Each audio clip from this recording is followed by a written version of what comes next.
Assalamualaikum warahmatullahi wabarakatuh. Ayat berikutnya dari firman Allah Subhanahu wa taala dalam surat Al-Alaq ini adalah memberikan sifat dan karakteristik kepada yang begitu mulia, Rabbukal Akram, Tuhanmu yang paling mulia. Siapakah dia? Alladzi 'allama. Alladzi 'allama, yang telah mengajarkan kepada manusia, kepada siapapun yang ada di alam semesta ini. Iqra wa rabbukal akramul ladzi 'allama bil qalam. Mengajarkan apa? Lagi-lagi juga tidak disebutkan yang diajarkan. Seluruh sains, seluruh ayat, seluruh verse, tanda-tanda kebesaran Allah Subhanahu wa taala merupakan ilmu yang diajarkan Allah kepada kita. Setiap gerakan yang terjadi, setiap peristiwa adalah ilmu. Sehingga ada yang ditegaskan dalam salah satu ayat, misalkan dengan kalimat firman Allah, wattaqullah wa yu'allimukumullah, dan dialah yang telah mengajarkan kepada kalian dari apa? Dari segala bentuk ketakwaan yang kita lakukan, dan bertakwalah kalian kepada Allah, maka dia pasti mengajarkan kepada kamu sekalian.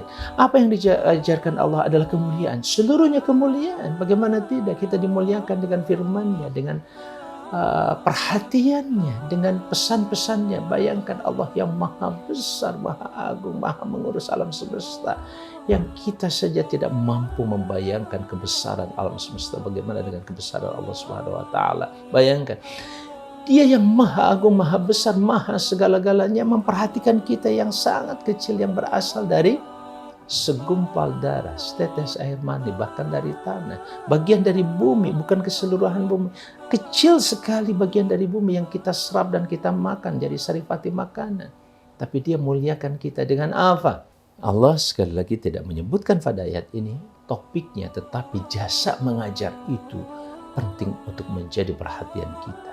Sehingga dengan ilmu itulah kita mampu menyingkirkan segala bentuk penyebab yang mengakibatkan berbagai macam kesalahan dan dosa. Apa itu? Kebodohan.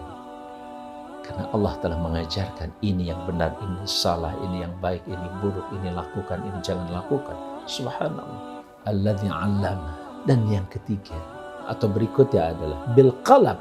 Dengan qalam, Dia mengajarkan dengan pena, menunjukkan betapa perhatian Allah Subhanahu wa taala kepada ilmu. Bahkan itu isyarat tentang pentingnya literasi. Kita melakukan tulisan dan penulisan. Dengan penulisan itu kita bisa mewariskan sesuatu kepada yang lain. Bil qalam, yang telah mengajarkan pertama kali kepada manusia tentang menulis adalah qalam. Nun wal qalam yawma yasturun. Nanti kita akan temukan dalam surat Al-Qalam. Jadi kalau banyak di antara peneliti, researcher dan lain sebagainya atau ilmuwan mengatakan bahwa manusia pertama kali bisa menulis, bisa membaca adalah di abad ini, di zaman ini, tidak. Kita sejak diciptakan oleh Allah Subhanahu wa taala sudah diajarkan yang namanya menulis. Sudah diajarkan dengan pentingnya tulisan, sudah diajarkan tentang makna al-qalam, pena.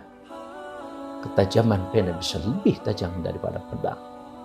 Karena pena ketajamannya bisa menyisir segala persoalan yang terjadi dalam kehidupan ekonomi, politik, budaya dengan pena, ketajaman pena. Sementara ketajaman pedang hanya bisa ditebaskan pada satu benda tertentu, kemudian dia akan patah sesuai kemampuan tangan kita. Tetapi pena, satu tangan bahkan dua jari yang bergerak, tapi bisa mempengaruhi satu bangsa. Itulah kehebatan pena. Nun wal qalam.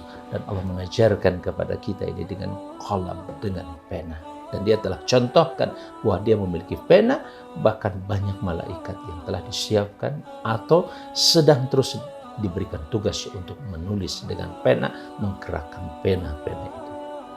Assalamualaikum warahmatullahi wabarakatuh.